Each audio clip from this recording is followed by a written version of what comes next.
ആഷാഢമാസത്തിൽ വരുന്ന കൃഷ്ണപക്ഷ ഏകാദശിയാണ് യോഗിനി ഏകാദശി. ആയുരാരോഗ്യ സൗഖ്യവും സന്തോഷവും സമൃദ്ധിയും 88,000 ബ്രാഹ്മണർക്ക് അന്നദാനം നടത്തിയ പുണ്യവും നൽകുന്ന ഏകാദശി വ്രതമാണിത്. ഒരേ സമയം നമ്മുടെ ശരീരം, മനസ്സ്, ആത്മാവിനെയൊക്കെ ശുദ്ധീകരിക്കുന്ന ഈ ഏകാദശി ദിനത്തിൽ ദാനധർമാദികൾ നടത്തുന്നത് വളരെ വളരെ ശ്രേഷ്ഠമാണ്.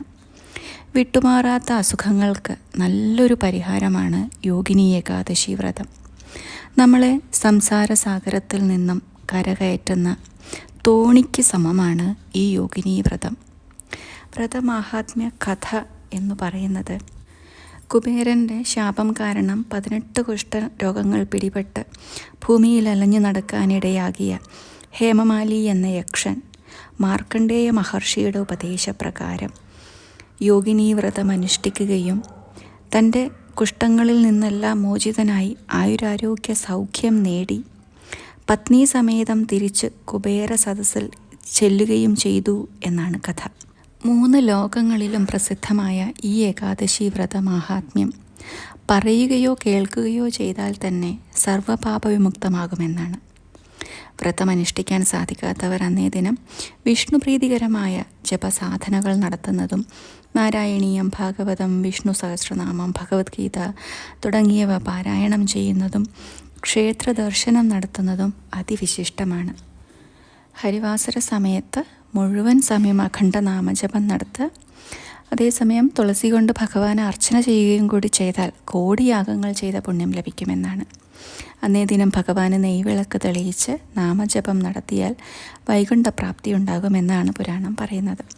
കൂടാതെ കുടുംബ സൗഖ്യത്തിനായിട്ട്, ഐശ്വര്യത്തിനായിട്ട്, കുഞ്ഞുങ്ങളുണ്ടാവാനായിട്ടൊക്കെ ദമ്പതിമാർ ഒരുമിച്ച് ഈ ഏകാദശി വ്രതം അനുഷ്ഠിക്കുന്നത് നല്ലതാണ്.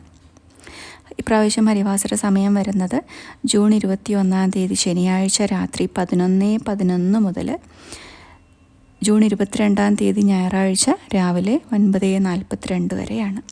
ഏകാദശി തിഥി 2 ദിവസങ്ങളിലായിട്ട് ജൂൺ 21, 22 ദിവസങ്ങളിലായിട്ട് വരുന്നുണ്ട് എങ്കിലും കേരളത്തിൽ 21 ദശമി സ്പർശമുള്ള ഏകാദശി ആയതുകൊണ്ട് തന്നെ 22 വൈഷ്ണവ ഏകാദശി ദിനത്തിൽ, ഏകാദശിയും ദ്വാദശിയും ഒന്നിച്ച് ചേരുന്ന വൈഷ്ണവ ഏകാദശി ദിനത്തിൽ വ്രതം അനുഷ്ഠിക്കുക. ദശമി, ഏകാദശി, ദ്വാദശി ഈ 3 ദിനങ്ങളിലായിട്ടാണ് ഏകാദശി വ്രതം അനുഷ്ഠിക്കുക.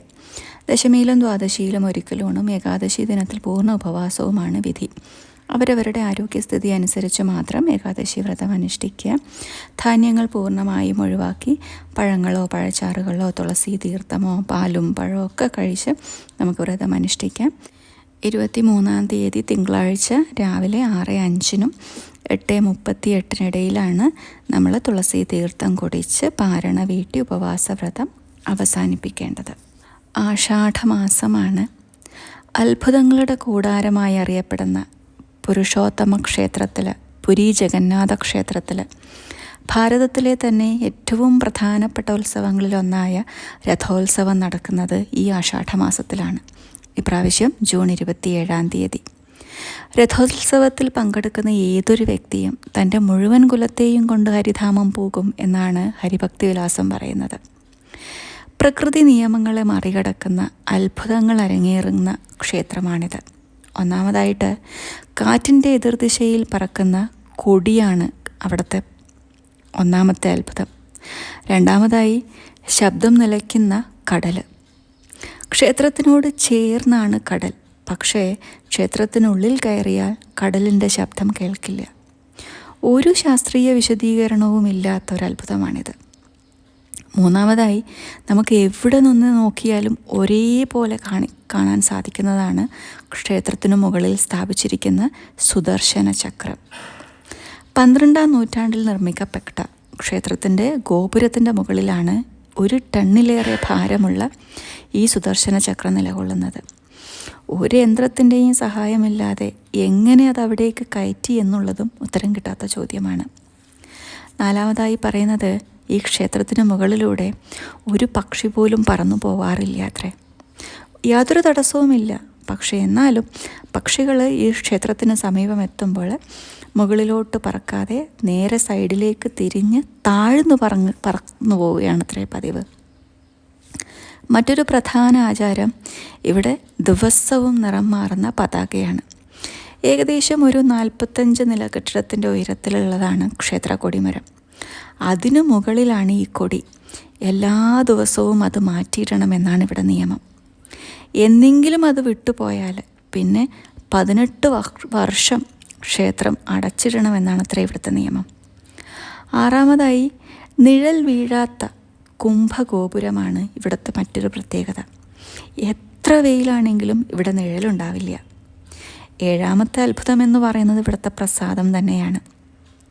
ഒരു ദിവസം 2000 ആൾക്കാർ വന്നാലും 2 ലക്ഷം ആൾക്കാർ വന്നാലും പ്രസാദം എന്നും ഉണ്ടാക്കുന്നത് ഒരേ അളവിലാണ്. അത് ഒരിക്കൽ പോലും മിച്ചം വരികയില്ല. എന്നാൽ എല്ലാവർക്കും വളരെ കൃത്യമായ അളവിൽ തന്നെ ലഭിക്കുകയും ചെയ്യും. ക്ഷേത്രത്തിൽ പാചകപുരയിൽ പാചകം ചെയ്യുമ്പോൾ 7 കുടങ്ങൾ ഒന്നിനു മീതെ ഒന്നായി വെച്ചിട്ടാണ് ഇവിടെ പാചകം ചെയ്യുക, വിറകടുപ്പിൽ. പക്ഷേ ഏറ്റവും മുകളിലത്തെ കലത്തിലെ ഭക്ഷണമാണ് ഇത്ര ആദ്യം വേവുക.